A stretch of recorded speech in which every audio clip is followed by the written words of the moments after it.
በስመ አብ ወወልድ ወመንፈስ ቅዱስ አሐዱ አምላክ አሜን። የእግዚአብሔር ቤተሰቦች የእናታችን የቅድስተ ቅዱሳን የድንግል ማርያም የአስራት ያደራ ልጆች የቅዱሳን የጻድቃን የሰማዕታት ወዳጆች ከያላችሁበት ዓለም እንደምን አላችሁ? እግዚአብሔር አምላካችን በእውነት ኃጢአታችንና በደላችንን ሳይመለከት በእግሮቻችን ብዙ የኃጢአት ስፍራ ላይ አይኖቻችን ብዙ የኃጢአት ቦታ ላይ አማትረው አንደበታችን ብዙ ኃጢአትን ተናግራ ጆሮቻችን ብዙ የኃጢአት ነገርን ሰምተው እግዚአብሔር ግን ይቅር ብሎ በፍቅሩ ይህችን ዕድሜ ይህችን ሰዓት ለሁላችን ጨምሮናልና ስሙ ለዘላለም የከበረና የተመሰገነ ይሁን። ዛሬ የመጣሁት በእውነት ሰሞኑን የሚሰሙ ዜናዎች እጅግ በጣም የሚያሳዝኑ ወጣቶች እንደ ቀልድ ፌስቡክ ላይ እየፖስቱ ከደቂቃዎች በኋላ ደግሞ ብዙዎች ራሳቸውን ያጠፋሉ። ውድ የሆነውን እግዚአብሔር የሰጠንን ነፍስ ሰው እንዴት ያጠፋል? አንዳንድ ጊዜ የኑሮ ሁኔታ፣ የስራ ማጣቱ፣ የብዙ ነገሮች መከራ ከፊታችን ሊጋረጡ ይችላል። እነዚህ ሁሉ ይጨመራሉ። ከዚያም ሱስ የሚባልም ነገር ደግሞ በራሱ ዲፕሬሽን ወደ ጭንቀት እያመራ ብዙዎችን እየገደለ ይገኛል። ሁላችሁ ታውቁታላችሁ። ለዚህ ሁሉ ግን መፍትሄዎች ሁለት ነገሮች አሉ። እነዚህን መፍትሄዎች ከመጽሐፍ ቅዱስ አንጻር ዛሬ እናያቸዋለን። ብዙዎቻችሁ ምናልባት በቃ በነገሮች ላይ ተስፋ ቆርጫለሁ ከዚህ በኋላ ምንም አያደርግልኝም እያላችሁ የምትናገሩ ሰዎች እንደ ቀልድ የገባ ነገር በኋላ እያመረረ መጥቶ ሕይወትን እስከ ማጣት ያደርሳል። ከዚህ በኋላማ በቃ እኔ በቃ በእግዚአብሔር ላይ ያለኝን እምነት በቃ ምንም ትቼዋለሁ አትበሉ። በሕይወታችሁ ውስጥ እግዚአብሔር የከበባችሁን ጨለማ ገፎ ብርሃን ማውጣት ይችላል። በሕይወታችሁ ከደረሰባችሁ መከራ በላይ እግዚአብሔር ቀናቱን አሳጥሮ እናንተን ማሻገር ይችላል። የታመነ አምላክ ነው። ብዙዎቻችን እኔና እናንተ በእግዚአብሔር ላይ ያለን እምነት የወላወለ ስለሆነ ነው እንጂ እግዚአብሔር ለኛ የሚከለክለን ምንም አይነት ነገር የለም። ይህንን ልናውቅ ይገባል። በዚህ ዙሪያ የሰው ልጅ ለምን ራሱን ያጠፋል? ለምን ውድ የሆነችዋን በሥላሴ አርአያና አምሳል የተፈጠረችዋን ውድ የሆነችዋን ረቂቋን ነፍስ ሰው ለምን ያጠፋታል ካልን ቅድም የዘረዘርኳቸው ምክንያቶችን ይጨምራሉ። የመጀመሪያው እንደ መንፈሳዊ ሕይወት ስናየው የሰው ልጅ ራሱን የሚያጠፋበት ትልቁ ምክንያት የመጀመሪያው እምነት ማጣት ነው። እምነት የመጀመሪያው ያው በሚያምንበት ቦታ ሁሉ ሆኖ የሚያምነውን አምላኩን እግዚአብሔርን ከልቡ ሊወደውና ሊከተለው ይገባል። ይህ የመጀመሪያና የመጀመሪያ ቋንቋ ነው። ምንም ነገር ከእምነት ይጀምራል። ማመን ያስፈልጋል። ከፊታችን የትኛውንም ያህል ባህር ሊደቀን ይችላል፣ ግን እግዚአብሔር ማሻገር ይችላል። ይህ ለእግዚአብሔር ቀላል ነው። እኔ ጋር ያለው እግዚአብሔር ይበልጣል፣ ከእኔ ችግር ይልቅ እርሱ የታመነ አምላክ ነው ብለን በእግዚአብሔር ላይ እምነታችንን መጣል አለብን። የትኛውም የህይወት ውጣ ውረድ፣ ትዳር ውስጥ ጭቅጭቅ ሊኖር ይችላል፣ ሰላም ማጣት ሊኖር ይችላል። በስራ ቦታችሁ ሰላም ልታጡ ትችላላችሁ። በጓደኞቻችሁ ሰላም ልታጡ ትችላላችሁ። በቤተሰቦቻችሁ ሰላም ልታጡ ትችላላችሁ። እነዚህ ሁሉ ነገሮች ግን እግዚአብሔር ከነዚህ ሁሉ ችግሮች እርሱ ይበልጣል። በእግዚአብሔር ላይ መታመን ያስፈልጋል። ሰው በእግዚአብሔር ላይ ከታመነ የማይሻገረው ነገር የለም። ማመን ያስፈልጋል። እስራኤል የሙሴን ቃል ሰሙ። ነቢዩ ቅዱስ ሙሴ ይሰማ የነበረው ቃል ግን የአምላኩ የእግዚአብሔርን ቃል ነው። የሙሴ ተስፋው እግዚአብሔር ላይ ነው። የእስራኤል ተስፋቸው ደግሞ ሙሴ ላይ ነው። መጽሐፍ ቅዱስ በደንብ የተረጋገጠ ነው። እስራኤል በወጡ ጊዜ ሙሴ ልታጠፋን አመጣህንን እያሉ ይጮህ ነበር። ከኋላ ዞር ሲሉ ፈርዖንና ሰራዊቱ፣ ከፊት ሜዲትራንያን ባህር። ሙሴ ላይ ይጮህ ነበር። ሙሴ ግን ወደ አምላኩ ጮኸ። አምላኩ እግዚአብሔርን መለሰለት። በያዘው በትር ባህሩን መታው። ባህር እንደ ግድግዳ ቆመች፣ ተሻገሩ። ይኸውላችሁ የቱም አይነት ችግር ይቀድማል፣ ከእግዚአብሔር ግን አይበልጥም። እንደ ተራራ ቢከመር ከእግዚአብሔር አይበልጥም። በዚህ በመጽሐፈ ምሳሌ ምዕራፍ 3 ቁጥር 5 እስከ 6 ላይ እንዲህ የሚል ቃል አለ። በፍጹም ልብ በእግዚአብሔር ታመን፣ በራስህም ማስተዋል አትደገፍ። በመንገድ ሁሉ እርሱን እወቅ፣ እርሱንም ጎዳናን ያቀናልሃል ይላል። አሁን ብዙዎቻችን እየወደቅን ያለው በራሳችን ማስተዋል ውስጥ እየተደገፍን ስለሆነ ተማርኩ ስራ የለም እንላለን። የተማርነው በራሳችን ጭንቅላት እስኪመስል ድረስ ወላጆቻችን ልብስ እየቀየሩልን፣ ወላጆቻችን የትምህርት ቤት እየከፈሉልን፣ ብዙ ዋጋ እየከፈሉልን አሳድገው እንዲሆን ይችላል። በወላጆቻችን ላይ አድሮ እኔና እናንተን ግን ሲረዳን ሲያስተምረን ጭንቅላታችን ሲከፍት የነበረ እግዚአብሔር ነው። ስራ በማጣት ውስጥ ስንፈተን ደግሞ የሁሉ ዓመት ተማርኩ ለምን ስራ ጠፋ ለምን ስራ አጣው ብለን በቃ ሰላም ከማጣታችን በፊት ቆም ብለን ተመስገን ልንል ይገባል። ተመስገን። ምክንያቱም እግዚአብሔር ለበጎ ቢሆንስ ያን ቀን ያላመጣው እኛ እስክንበስል እኛ ለዚህ ኃላፊነት እስክንበቃ እግዚአብሔር እየገራን ቢሆንስ? በእግዚአብሔር ላይ ተስፋ መቁረጥ አያስፈልግም። ተምራችኋል፣ ስራው እንዲመጣ ጸልዩ። ጸሎት ነው ትልቅ፣ ሁሉንም ነገር ይከፍታል።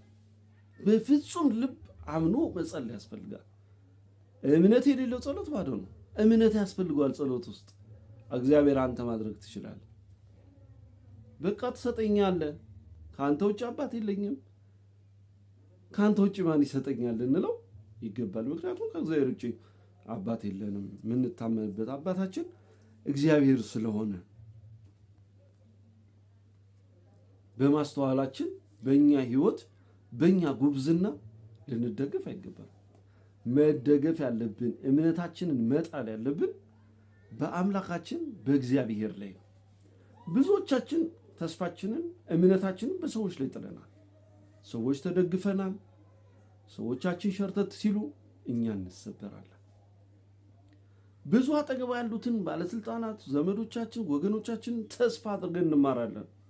በኋላ እነሱ እዛ ቦታ ላይ ያበቁናል ብለን ተምረን ስንጨርስ የለም። ተስፋችን ማን ይሆን? እግዚአብሔር። ሰው በእግዚአብሔር ላይ ተስፋ ካደረገ ራሱን ለገመድ አንደበቱን ለበረኪን አይከፍትም። በተአምር ተስፋው እግዚአብሔር ስለሆነ እምነቱን በእግዚአብሔር ላይ ያኖረ ሰው በፍጹም ገበሬ ታውቃላችሁ፣ ገበሬ መሬቱን ማረስ ነው ድርሻው። መሬቱን ያርሳል፣ ዘር ይዘራል። የሚያበቅልለት እግዚአብሔር ነው። ገበሬው ያበቅለው። ሁላችንም የምንበላው እህል በገበሬው እጅ ነው የሚበቅለው። ግን በጣም የሚገርማቸው የግብርና ስራ ገበሬው መሬቱን ያለሰልሳል፣ ያዘጋጃል። ከዛ በኋላ ዘር ይዘራበታል። ያ ገበሬ ይዘራል። ከዘራ በኋላ እምነቱን በእግዚአብሔር ላይ ይጥላል። ከዚህ በኋላ የሚሰራውን ሁሉ ሰርቷል። ተስፋው እግዚአብሔር። ዝናብ አዝንቦ ፀሐይ አውጥቶ በነፋስ አድርቆ እግዚአብሔር እስኪሰጠው ይጠብቃል። ደግሞ እግዚአብሔር ብቅ ሲያደርግለት ደግሞ ከስር አረሙን ከእህሉ ላይ ያነሳለታል። አያችሁ፣ እኛ ተምረናል፣ እኛ ብዙ ነገር ላይ ደርሰናል፣ ግን ስራ የለም። ትላንት ስራ ነበረን፣ ትልቅ ቦታ ላይ ነበረን፣ ብዙ ጓደኞች ነበሩን። ዛሬ ደግሞ ያ ሁሉ የለም። እግዚአብሔር ለበጎ ያደረገ ምን በላው ሳይኖር እንዴት እግዚአብሔርን ተስፋ እናደርጋለን? የሰማይ ወፎችን የሚመግብ አምላክ እኮ ነው ያለን። እንዴት የሰማይ ወፎችን የሚመግብ አምላክ እኔና እናንተ ውድ የሆነውን ባሪያና በአምሳሉ የሰራን ልጆቹ እንዴት እግዚአብሔር ይተወናል? በእግዚአብሔር ላይ ተስፋችንን አናቋርጥ፣ እምነታችንን አንተው። በማቴዎስ ወንጌል ምዕራፍ 9 ቁጥር 29 ላይ እንደ እምነታችሁ ይሁንላችሁ አላቸው ጌታ። በጣም ትልቅ አለው። እንደ እምነታችሁ ይሁንላችሁ፣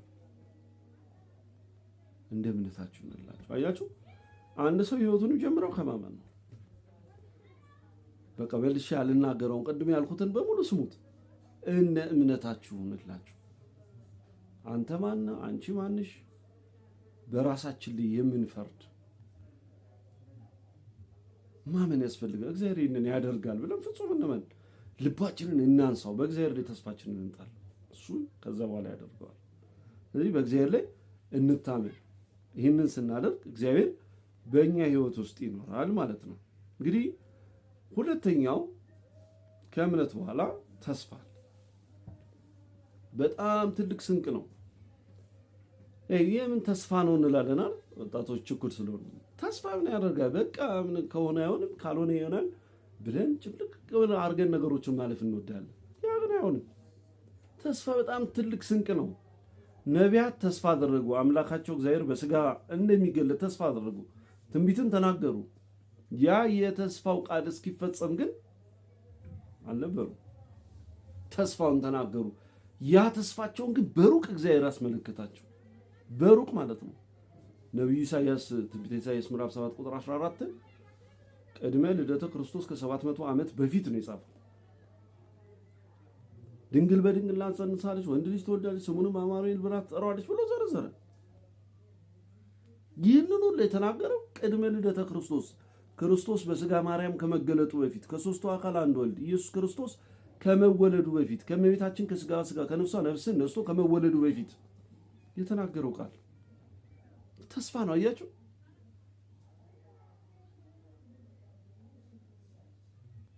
አባታችን አዳም ተስፋ አድርጎ ነበረ። ሚስቱን ሴት ነበር ያላት፣ ሔዋን አላት። የሕያዋን ሁሉ እናት አላት። የሕያዋን ሁሉ እናት ዳግሚት ሔዋን እመቤታችን ቅድስት ድንግል ማርያም ተስፋ ነው። አያችሁ፣ በእርሷ ደግሞ እመለሳለሁ፣ ከወጣሁበት ስፍራ ከአማረው ደጅ እመለሳለሁ ተስፋ አደረገ። ነቢያቱ ተስፋቸው እግዚአብሔር ነበረ። ስለ እግዚአብሔር ተሰደዋል። እኛ ከነሱ እንበልጣለን? ሐዋርያቱ ጌታን በእጆቻቸው የዳሰሱ አብረውት የነበሩ ባደረበት ያደሩ በዋለበት የዋሉ ያበረከተውን የበሉ እውር ሲያበራ ድዊ ሲያቀና ሙት ሲፈውስ በዓይኖቻቸው ሙት ሲያስነሳ የተመለከቱ እነዚህ ሐዋርያት ሳይቀሩ ተስፋቸው በአንድ ወቅት ሙጥጥ ብሎባቸው ነበር። ግን እግዚአብሔር ተስፋቸውን አለመለመላቸው። ስለዚህ ተስፋ በጣም ወሳኝ ነገር ነው። ልበ አምላክ ቅዱስ ዳዊት በመዝሙር 142 ቁጥር 5 ላይ አቤቱ አቤቱ አለ። አቤቱ ወደ አንተ ጮኻለሁ፣ አንተ ተስፋዬ ነህ አለ። ተመልከቱ፣ ሐዋርያው ቅዱስ ጳውሎስ ሮሜ 12 ላይ ምዕራፍ 12 ቁጥር 12 ላይ በተስፋ ደስ ይበላችሁ አለ። በምን አለ? በተስፋ ደስ ይበላችሁ፣ በመከራ ታገሱ አለ። በጸሎት ደግሞ አለ ጽኑ። ዛሬ የመጨረሻ ቃል ይችላል። ሐዋርያው ቅዱስ ጳውሎስ ለሮሜ ሰዎች የላከላቸው ማለት ድንቅ የሚያስደስት ቃል ምን አለ? በተስፋ ደስ ይበላችሁ፣ በመከራ ታገሱ አለ። በጸሎት ጽኑ አለ። በመከራ ስንታገስ ስንበረታ አምላካችን እግዚአብሔር ከኛ ጋር አለ። ግዴላችሁም፣ በቃ አሁን ተስፋ የቆረጣችሁበት ነገር ሁሉ እግዚአብሔር ያስተካክለዋል። አመናችሁ ተስፋችሁን በእግዚአብሔር ላይ ጣሉ። ከዛ ምን አለ? በመከራችሁ ታገሱ አለ። ከዛ መከራችሁን ደግሞ እንድትታገሱ ያደርጋችሁ አለ ጸሎት ነው አለ። በጸሎት ጽኑ አለ። ጸሎት ኃያል ታደርጋለች፣ ብርቱ ታደርጋለች። ጸልዩ። እግዚአብሔር የማያሻግረው ባህሪ። በነገራችን ላይ ሰው ተስፋ የሚቆርጠው እምነት የሚያጣው ከአምላኩ ያለውን ግንኙነት ባቆመ ጊዜ። ዛሬ ተምሬ ትልቅ ቦታ ደርሳለሁ ብላል አይደል? የተማርከው ሁሉ ያንተ መንገድ አይደለም ብሎ እግዚአብሔር ሊቀይረው ይችላል። በእግዚአብሔር ሐሳብ ውስጥ ማንም መግባት አይችልም። ስለዚህ ተስፋችሁን አትጡ። ተስፋችን እግዚአብሔር ነውና እግዚአብሔርን መመልከት ያስፈልጋል። ውድ ረቂቅ የሆነችዋን እግዚአብሔር የሰጠንን ውድ ነፍስ እንድናጠፋ ለምን ዲያብሎስ ሲገፋ እኛ ከፊት እንቀድምለታለን? ግድ የላችሁም። የማያልፍ የመሰለ መከራ ሁሉ ያልፋል። እግዚአብሔር ሁሉን ማሳለፍ ይችላል። እግዚአብሔር አይጠረጠርም። እግዚአብሔር በዚህ አለ በዚህ አለ አይባል። እግዚአብሔር በሁሉ ቦታ አለ። አምላካችን እግዚአብሔር ላይ ተስፋችንን እናድርግ። ከዛ ቀሪው ለእግዚአብሔር አሳልፈን እንስጠው። እሱ እኔንም እናንተንም ማሻገር ይችላል። ስለዚህ ተስፋችንን በእግዚአብሔር ላይ እናኑ። ሰው ለምን ራሱን ያጠፋል ካልን እምነቱንና ተስፋውን በሰው ላይ ባሳደረ ጊዜ፣ በእግዚአብሔር ላይ ካዳረገ ለምን ተስፋ ይቆርጣል? ጠዋት ጸልዩ፣ ማታም ስተኙ አመስግኑ፣ ጸልዩ። ከተመቻችሁ ቀንም ጸልዩ። አንደበታችሁ እግዚአብሔርን ብቻ ያመስግን። እግዚአብሔር በሕይወታችሁ ውስጥ ይገባል። የትኛውም አይነት ፈተና ቢገጥማችሁ ትሻገራላችሁ። በትዳራችሁ የምትፈተኑ፣ በሕይወታችሁ የምትፈተኑ፣ በስራ መስካችሁ የምትፈተኑ፣ በትምህርት ቤት የምትፈተኑ፣ በሕይወት አጠቃላይ የምትፈተኑ ሰዎች ተስፋችሁን እግዚአብሔርን አድርጉት፣ ትሻገራላችሁ። ከተመቻችሁ ላይክ፣ ሰብስክራይብ በማድረግ ቤተሰቡ ነው። ለሌላ ጊዜ የሚለቀቀው ቪዲዮ እንዲደርሳችሁ ሰብስክራይብ አድርጉ፣ የደውል ምልክቷን ተጫኑ። ስለ ሁሉ እናመሰግናለን። ያስተማረን የመከረን አምላካችን ክብር ምስጋና ይድረሰው።